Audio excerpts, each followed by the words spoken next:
What's up, everyone? Thanks for listening to the Whatcast. And just before we start, I gotta say, this was a show idea suggested by our good buddy Dilago. Of the birthday song fame. Because it's no longer Dilago's birthday, but the song remains. But he went above and beyond and did a bunch of research for this episode, which was awesome. So we hope you guys enjoy this episode about the Barhout Well in southern Yemen.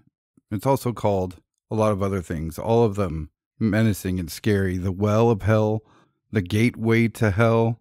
Its translation from Hebrew is not much more comforting. It's the Court of Hell. I don't know about you, man, but that alone makes me like this place, the Court of Hell. Yeah, it was also described as the most hated spot to God the Almighty. Oh, wow, really? Yeah. I read that it was also considered the most cursed place on earth by the people of the region. And a lot of it has to do with the fact that there's these noxious fumes that come out of the well itself. And a lot of study hasn't been done on the well, but there's a lot of folklore that surrounds it. And I think it's because it's such a mysterious hole. Like they don't know how deep it is because they haven't been able to get in and measure it. But it's deep enough that even when the sun is directly overhead, you can't see beyond a certain point. It's just black, completely black. When you look down, you can't take pictures of it. They've tried to take pictures of it with the sun directly overhead. They've tried to use it with overhead shots, and they all just come out with this black hole. There are pictures that show a bit into the hole, and along the sides there's these plants that are growing. But they're a specialized plant that has evolved to thrive in these toxic conditions that exist within this hole. And it said that there's underground cave systems within the well, and that there might be two locations that are referred to as the Well of Hell or the Cave of Hell, and that they're connected in some way. But a lot of this, you'd think with a place like this, that there would be more interest from people in the area. But the people in the area think it's cursed. And there's a lot of different backstory as to exactly what the well was or what created the well. Most of the interest seems to come from people outside of Yemen itself, and I think it's more of like a novelty or a mystery for people to go solve, rather than like something that anyone is devoting any serious scientific time and resources to figuring out. But it just seems to be a hole that's completely filled with this stagnant toxic water, and you can smell sulfur coming from it, which is why I think it's got the title of being the Hell's Well or the Well of Hell or all those other spooky, scary names. We don't know how deep it is. Supposedly, I might have a couple stories that say otherwise, but do we know the diameter of this hole? I mean, it's not the size of a throw a penny down a fucking well hole. Yeah, it's 25 to 30 meters. So that would be roughly between 75 and 90 feet. And they say well because it's just a hole in the ground. Right. Reading about it and picturing in my mind the scenarios that I was reading about, my mind kept saying cave. I wrote cave in my notes, but just picturing this drop hole in the ground. And we've seen those dudes do like the free diving down those awesome holes in like Mexico where they drop down these giant holes and they glide perfectly to the bottom. I just pictured that. And once you're in the bottom, it's just a giant cave. It's like almost no longer just a hole on the surface. So, but it is just on flat ground. It's just a giant fucking hole. But the whole area's got supposedly cool stuff linked to it. I mean, the Ark is supposed to be located in Yemen. There's a place, pardon my pronunciation, I really tried, but a place called Bream. It's the lost city of giants. And that place is supposed to be the final resting place of a prophet named Hud, who was a giant himself, who was sent to Reem to warn them of their evil ways. So there's so much cool stuff around here. One of the legends I found that described the creation of this place was that the pit was dug by a band of, quote, good jinn at the request of an ancient Arabic king in order to trap and imprison evil jinn. Did you come across anything cooler than that? Well, Dilago actually provided some information, a couple different myths on what started, or or the origins, I guess.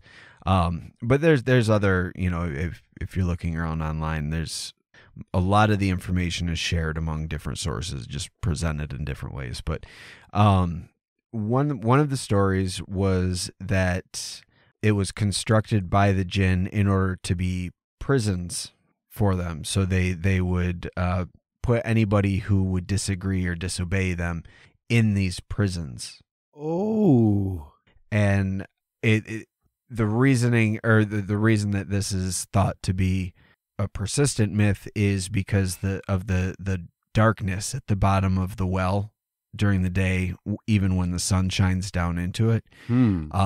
But there, as I mentioned before, there's these noxious vapors that come up, and at times, apparently, the vapors, as they're coming out of the well, take on different colors. So it looks like, some sort of evil pit, and that may be magical because it's always dark despite the sun, and there's these colored vapors that come out. But there's another myth that says that there was a king of the ancient Himyarites that used the jinn to dig the well so that he could hide all of his treasures. And when the king died, the jinn that he had summoned to dig this well were cursed to dwell within the well forever and protect his treasure. Ooh. And that's why one of the names is for the well is the Barhout or Barhout Well. And in the ancient language, that means the land of the jinn. So with the jinn, we've discussed the jinn several times in the past on the show. But with the jinn, they seem to be frequent players in a lot of these myths from the Middle East, especially a lot of the myths that I guess predate Islam. But it's interesting that there was an ancient king who lived in Yemen who was able to summon the jinn in the same way that Solomon was able to summon the demons to build the temple. It's just kind of a neat connection when you consider how close, well, I guess not realistically close, but they're both ancient kings linked to some great construction that's brought about through supernatural means by basically enslaving some other magical beings that are considered evil. Like in Christianity, it's demons. In Islam, it's the jinn, but it's the same fucking thing. I made the Solomon connection as well. And my mind made me think of maybe that's like a flex for kings of that time and area. Yeah. Is to be able to harness that type of power. Yeah. Like imagine a bunch of them meeting in a room and one or two of them have a ring of jinn wielding. A magic ring. Yeah. And they're like, oh, shit. And like, oh, shit. Yeah. Yeah. It's like that scene in American Psycho where they're showing business cards, but they're all showing their magic demon summoning rings instead. And they're like, oh, shit, look at the engraving on that one. Yeah. Beelzebub himself put that mark there. Did you see the little hologram in the gem? Look at that shit. Oh, my God. Another thing I came across is that they mentioned, we've talked about the jinn and how there's a lot of trickster stuff involved with them. But they mentioned the good jinn that were used to build this prison, and they described the jinn as a race of beings almost like people. I've never heard jinn described like that. They were, if it's been a while since I've really delved deep into Islamic mythology. So please forgive me if I'm getting any of this confused, but from what I remember, the story of creation is that at the beginning of time, God built beings of air, which were the angels, and beings of fire, which were the jinn. And then later on, he built man from earth.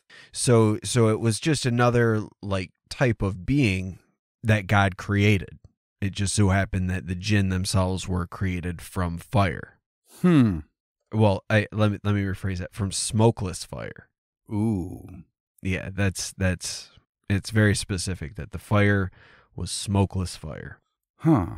Yeah. And that's why that book I referenced in the Cursed Book Show is called The Book of Smokeless Fire, because it's a book for dealing and working with jinn.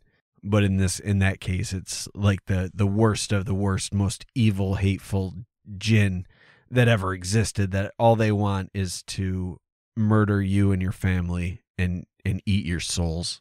So don't fuck with them. AKA the bad jinn. Yeah. AKA not very nice. A couple other things I read about the area is that nearby villages have reported mysterious disappearances, and it wouldn't be complete without some creature sightings. There have been sightings of, quote, bird-like creatures. Again, I got to point out that if they saw a bird, these people are well aware what birds are. They'd say a bird, but they say bird-like creatures that vary in size wildly, fly in and out of the hole, and they've been even known to attack people. Well, and there are videos of the well where you can actually see, it looks like doves. I don't know if that's what they are, but there's these white birds that are flying all around this well, and they you can see them flying in and out of it. Do you think they're assuming that they're a creature because they're surviving that sulfuric fumage? Yeah, see, that's the thing, because there's so much superstition and folklore surrounding the origins of this. I mean, even the Prophet Muhammad himself referenced this hole, and he said it contains the most vile and evil water on the face of the earth. So, I mean, when you've got the Prophet Muhammad referencing this well, and you've got this story that it's a prison for jinn, and then you're seeing these birds, and you're smelling these toxic fumes, and you're seeing the vapors come out, but the birds are still somehow able to survive in there. So I mean, I don't want to say that that's what these sightings are, but it is possible that maybe people that are particularly superstitious are just taking all of the things, the fact that it's just this black hole, it's filled with vile, evil water.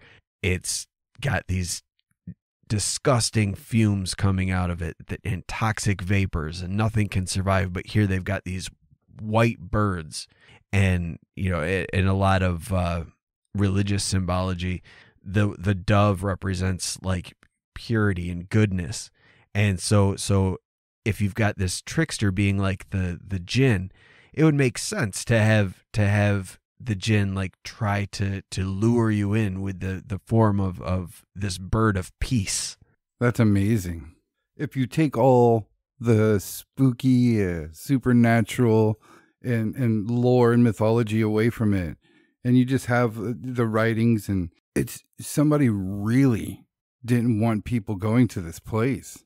Yeah, I mean, it could just be the fact that there's like a sulfur deposit underneath, and as a result, it smells like sulfur because there's sulfur in the water underneath. So the water is toxic, but it has nothing to do with evil and demons.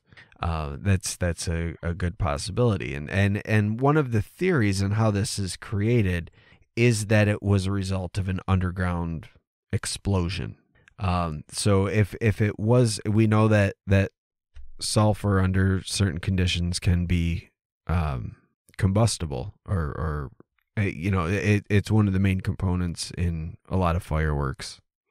That egg smell that you smell whenever fireworks go off, that's sulfur.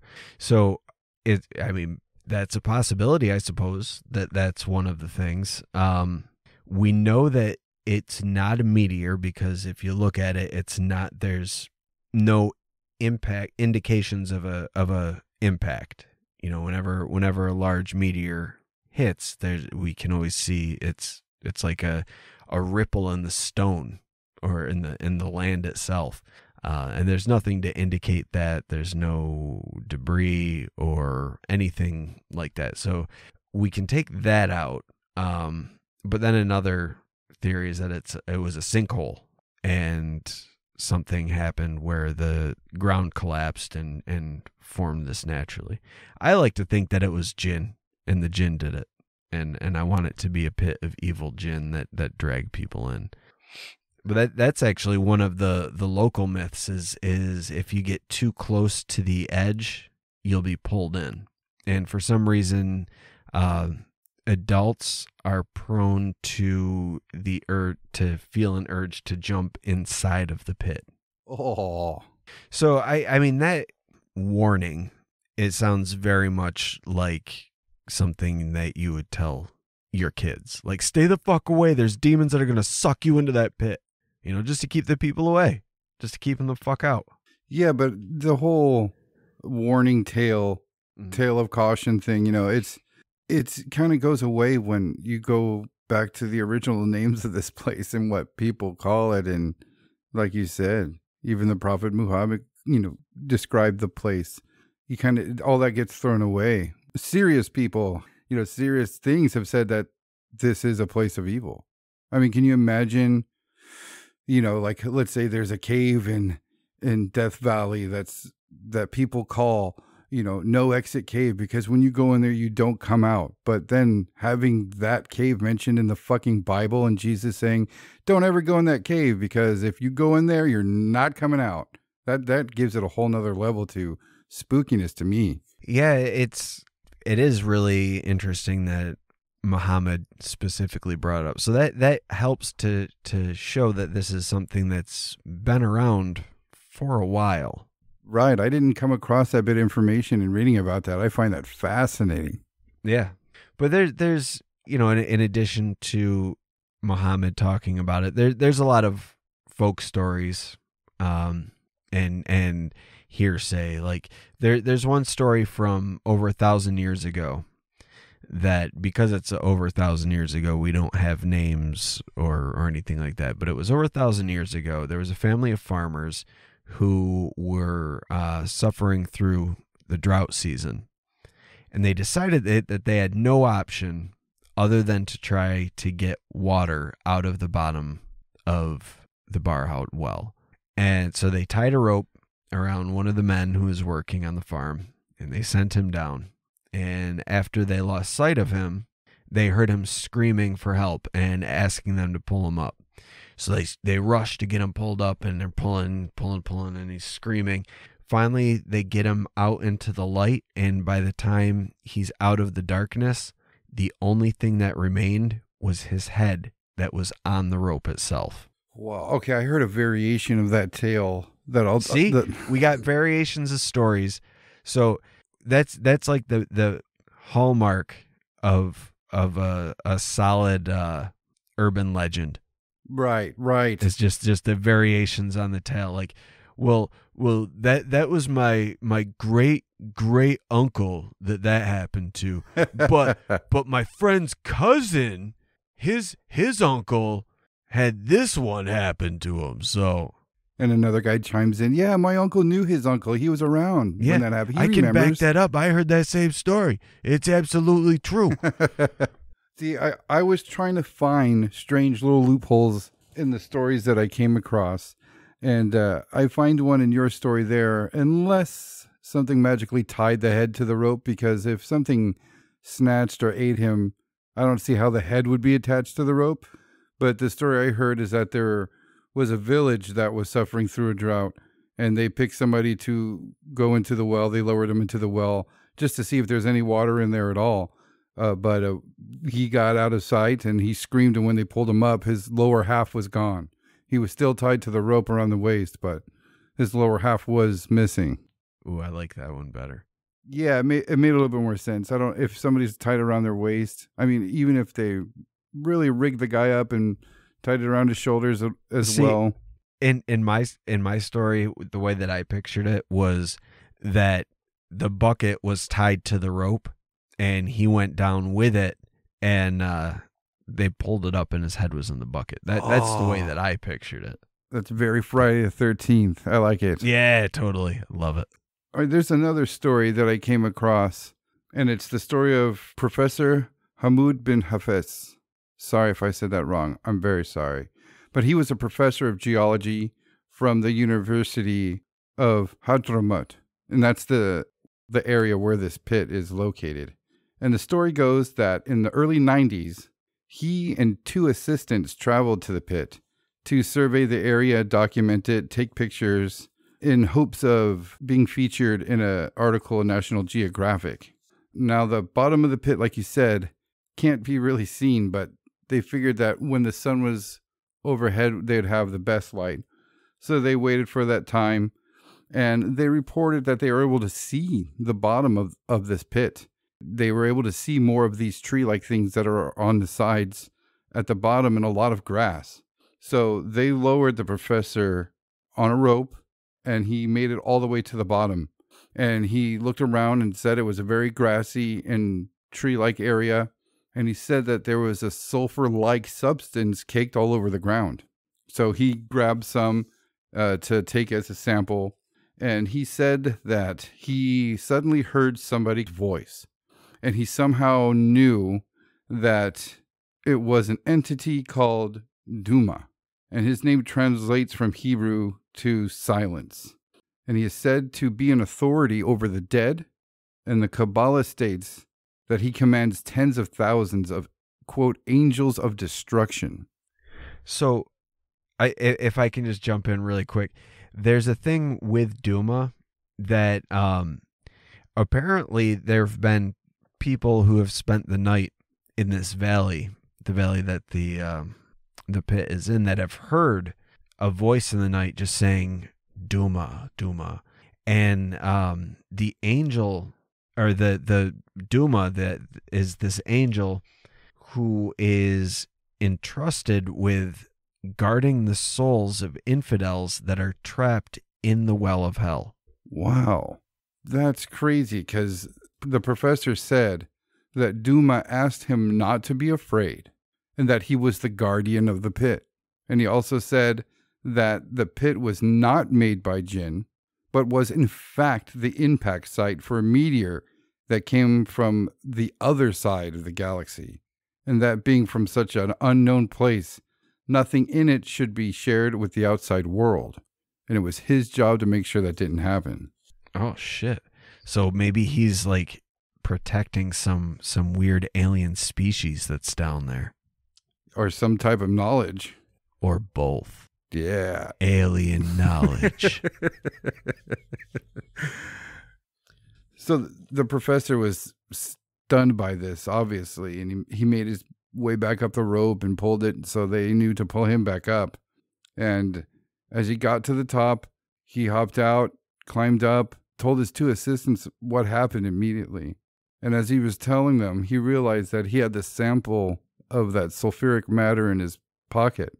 And the 2 assistants reported that they were looking at him, and they described it as that he vanished, but also was sucked back towards down the hole.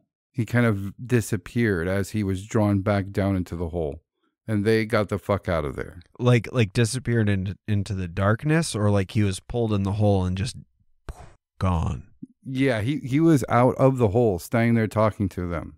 And I don't know, maybe he kind of flew backwards, back towards the hole and disappeared before he went down, or they saw him disappear. They said vanish.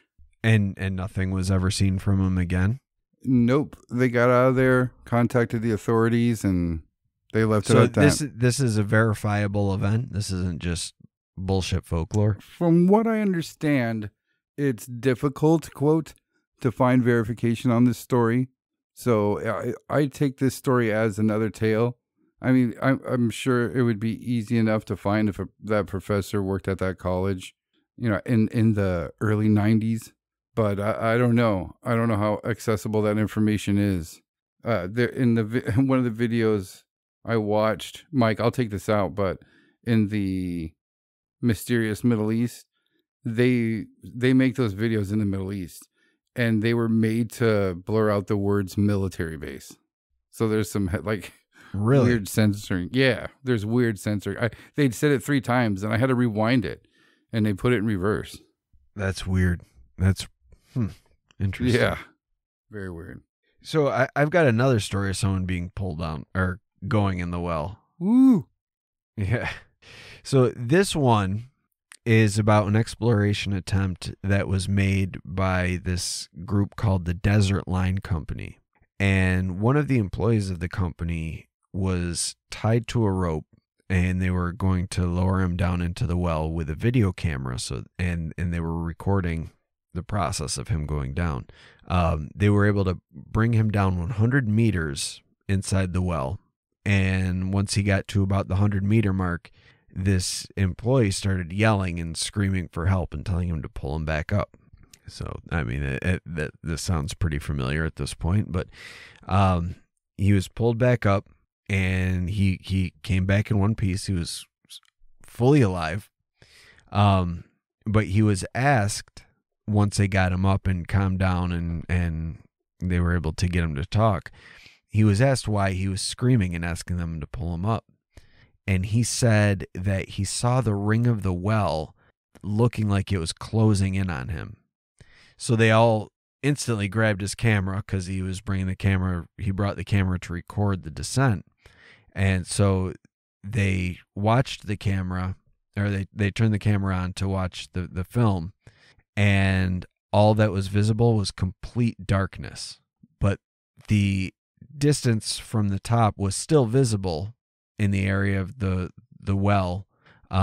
He was visible the whole time that he was going down because of the sun, the position of the sun. So they were able to see him, but they couldn't see what he was seeing. And he said that he saw this, I guess, like the well was closing in like a giant mouth or something, like it was trying to eat him or swallow him.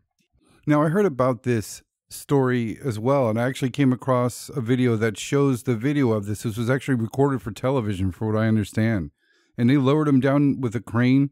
They did it in complete safety. And they have a clip of what his camera caught.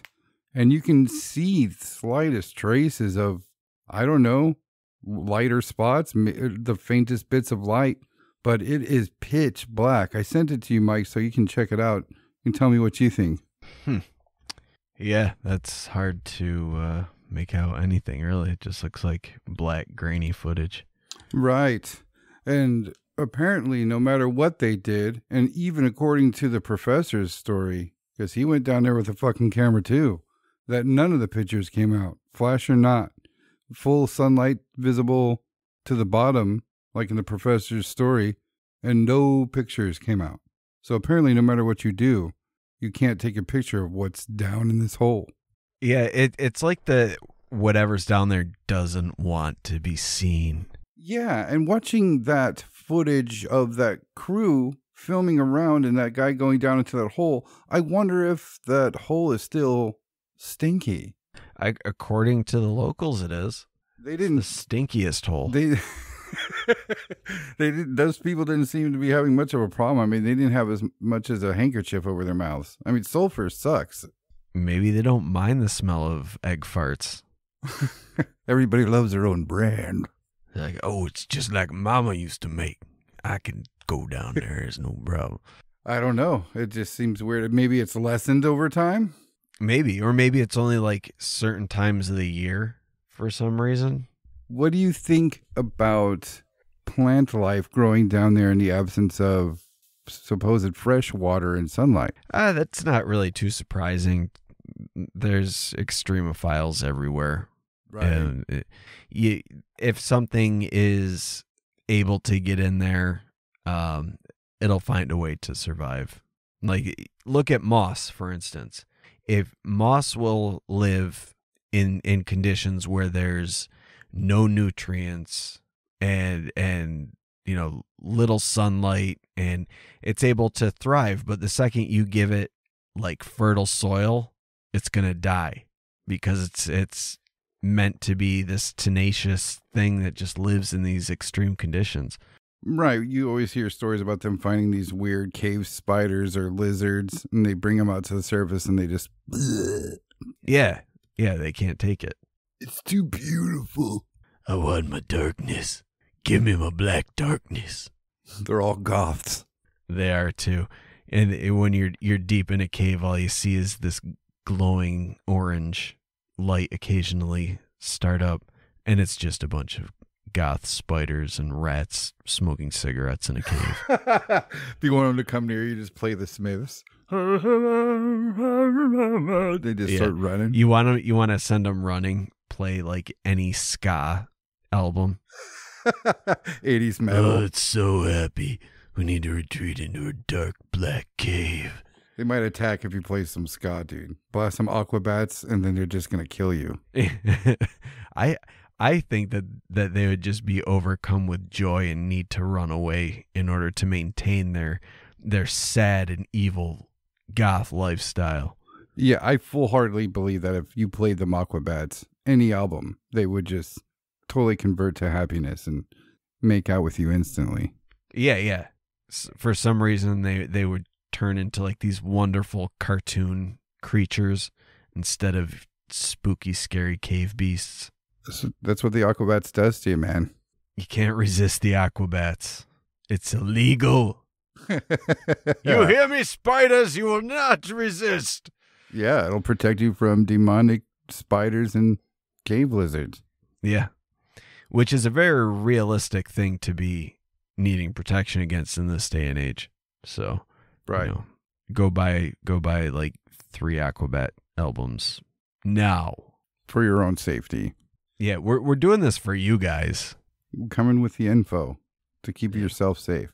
So, Mike, you've talked about gin tons. Yeah. You know a lot about gin. A little bit. Does this, the legends, is this line up with all the stuff you know about it? I mean, really, it just sounds like a way to explain this toxic hole. That's really all it. And like, I'll present it this way. So we're all familiar with the story of Sodom and Gomorrah from the Bible, where the towns were completely destroyed by raining fire and the wrath of God. There has been evidence that was uncovered from around the time that would have been referenced in the Bible. It was on the stone disc, and it depicted what looked like this huge shooting star in the sky, or a big fireball in the sky. But it was just engraved on the stone disc, and for the longest time they didn't know what it was, and then they were able to, I don't remember the exact details behind how they were able to decipher it, but it was depicting this huge meteor that was seen at the time. So it's possible that maybe there was an actual impact event, and it was, or maybe not even an impact event. Maybe it was like one of those fireballs like Tunguska, where it blew up in the atmosphere, and just the impact destroyed everything. And then at the time, because they're I hesitate to say primitive, but they're early on in civilization at this point. It would be very easy to say that they didn't understand what meteors were, and in order to make sense of what this was, they said that this was the wrath of God, and the only explanation for the destruction of this place is that the people there were evil and God had to kill them all. That's the only explanation. We literally saw fire in the sky and an explosion, and now everyone is gone and dead.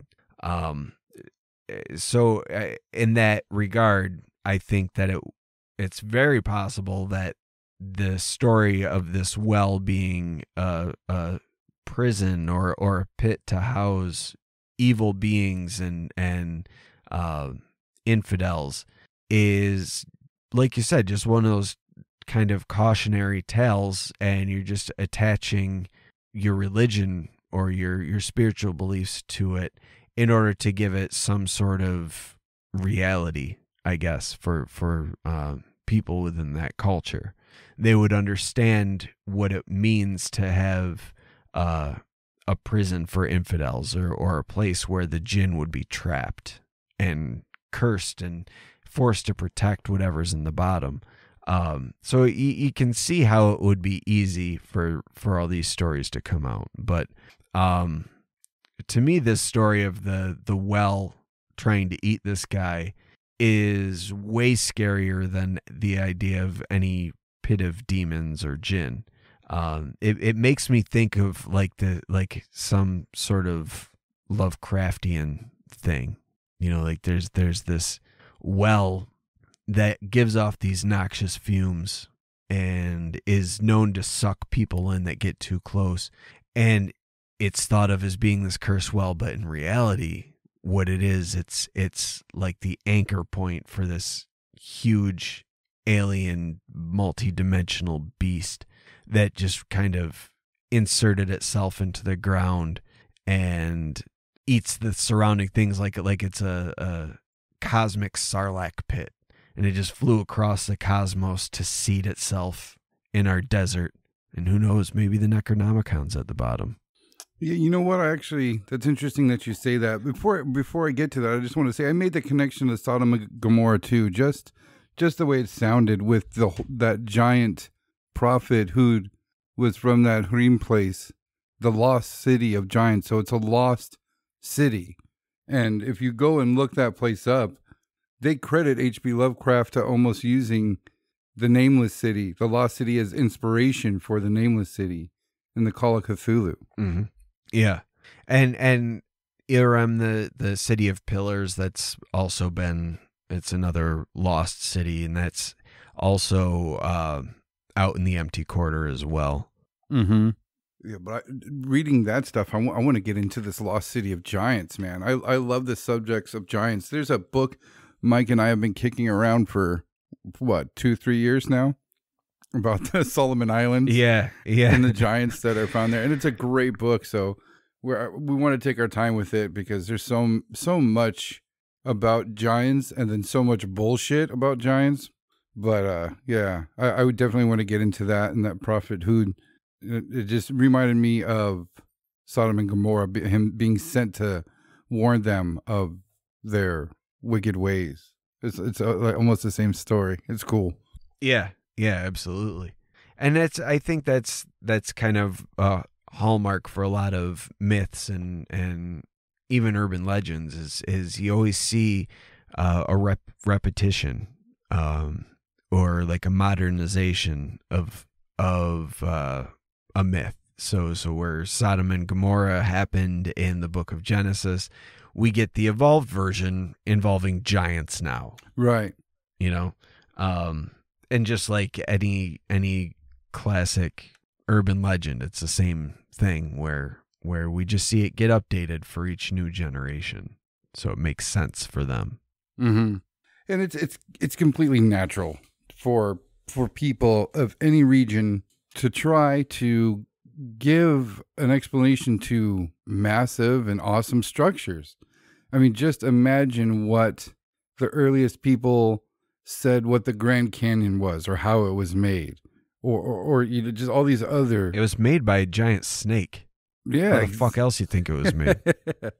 It was the blade of a massive robot warrior. Holy fuck, that is a giant robot if that's the case. Yeah. Yes, I want that to be the case. Yeah, but again, I hadn't come across the fact that it was mentioned by the Prophet Muhammad that it was an evil place. So, geez, I mean, that's very interesting to me. So, these people are going to be brought up with that fact in their mind. Like I said, it's kind of a unique thing. We haven't run into a legend that was built in by the religion, really. I feel like we had to have at some point here. We've gone into a lot of shit. There's angel sightings and demon stuff that bleeds into ghost stuff. We've talked about like the what the fuck? I know we've talked about some miracles. Yes. Fatima? Yeah, we talked about the miracle of the sun and the vision of Mary and Don Diego's Tilma. The thing with the picture of Jesus on it. Right. But see, to me, those things are different. Those are images and things that are related to the Bible. But there's, I mean, like, shit. In Greek mythology, they can point out where Olympus was and all that stuff. These stones that Kronos pooped out that he was fed instead of his son. All these cool things like that. But to me, it just seems rare that any of these, the Greeks, that was a religion, that the religion says themselves that place is a place of evil and have it exist today and just seem like an evil place. That's so weird to me. I mean, down to sulfuric gas is coming out of there. That's crazy. Yeah, it's the classic hellfire and brimstone, but it's real. It's yeah. You really have that smell. It's crazy. But thanks, Dilago, for digging up all that cool information. It's absolutely fascinating place I hadn't heard of, and a fascinating, beautiful part of the world. So thanks for all your help with that. That was awesome to learn about this place. It was, yeah, definitely. And I love anytime we can talk about stinky, dirty, evil holes on the show. I'm all in. I mean, we did a double devil hole episode. Now we've got the stinky hellmouth hole. We're all about them holes. All about them holes.